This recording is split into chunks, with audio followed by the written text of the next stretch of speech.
Assalamualaikum warahmatullahi wabarakatuh.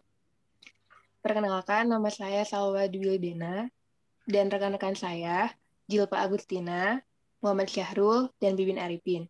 Di sini kita akan menjelaskan mengenai main memory. Slide selanjutnya. Main memory. Memori utama atau main memory merupakan media penyimpanan dalam bentuk array yang disusun word atau byte. Kapasitas daya simpanannya bisa jutaan susunan. Setiap word atau byte mempunyai alamat tersendiri. Data yang disimpan pada memori utama ini bersifat volatile. Artinya, data yang disimpan bersifat sementara dan dipertahankan oleh sumber-sumber listrik. Apabila sumber listrik dimatikan, maka datanya akan hilang. Besaran RAM ditentukan oleh rumus MB ada 128 MB, 256 MB, 512 MB, 1 GB, dan seterusnya. Memori utama dapat dibagi menjadi dua jenis, yaitu yang pertama ada Random Access Memory atau RAM, dan yang kedua, slide selanjutnya,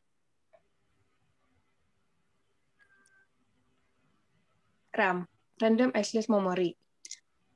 RAM komputer yang bertanggung jawab untuk menyimpan data secara sementara, sehingga dapat segera diakses oleh prosesor sebagian dan bila diperlukan. Yang berarti bahwa data akan terhapus begitu pasokan untuk perangkat penyimpanan dimatikan. RAM menyimpan data secara acak dan prosesor mengakses data ini secara acak dari penyimpanan RAM. Informasi yang disimpan dalam RAM biasanya diambil dari hard disk komputer dan termasuk data yang berhubungan dengan sistem operasi dan aplikasi tertentu. Ketika sistem dimatikan, RAM kehilangan semua informasi yang tersimpan. Data tetap tersimpan pada penyimpanan sekunder dan dapat dipertahankan ketika sistem berjalan lagi. Selanjutnya akan dijelaskan oleh rekan saya, Jilpa. Silakan, Jilpa. Oke, selanjutnya langsung next slide aja, Kang. Jenis-jenis RAM atau static RAM dan dynamic RAM. Static RAM mahal dan cepat. Menggunakan secret bit table menempel untuk menyimpan satu bit masing-masing dan karenanya lebih cepat daripada mitranya. Harga tinggi mencegah dari yang banyak digunakan pada mesin komputasi sehari-hari. Tetapi banyak mesin modern menggunakan SRAM sebagai cache prosesor.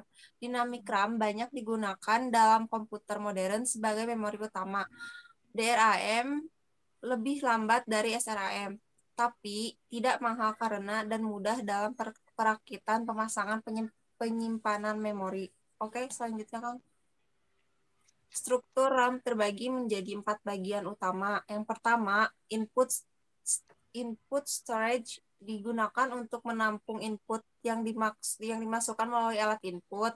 Yang kedua, program storage digunakan untuk menyimpan semua instruksi-instruksi program yang akan diakses. Yang ketiga, working storage digunakan untuk menyimpan data yang akan diolah dan hasil pengolahan. Yang terakhir, output storage digunakan untuk menampung hasil akhir dari pengolahan data yang akan ditampilkan ke alat output. Dan yang selanjutnya akan disampaikan oleh Kang Sahrul. Read-only memory atau bisa disebut ROM, biasa juga disebut sebagai firmware, merupakan jenis memori yang isinya tidak hilang ketika tidak mendapat aliran listrik dan hanya dapat dibaca sehingga pemrograman tidak bisa mengisi sesuatu ke dalam ROM.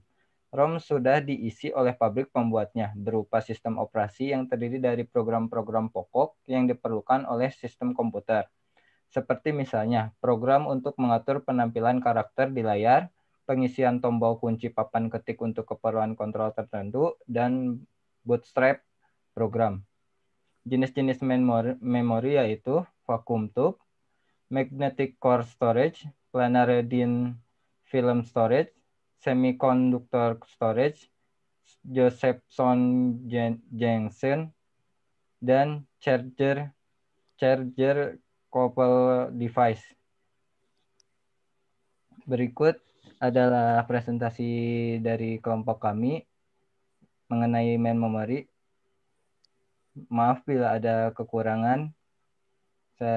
Terima kasih atas perhatiannya. Wassalamualaikum warahmatullahi wabarakatuh. Waalaikumsalam warahmatullahi wabarakatuh.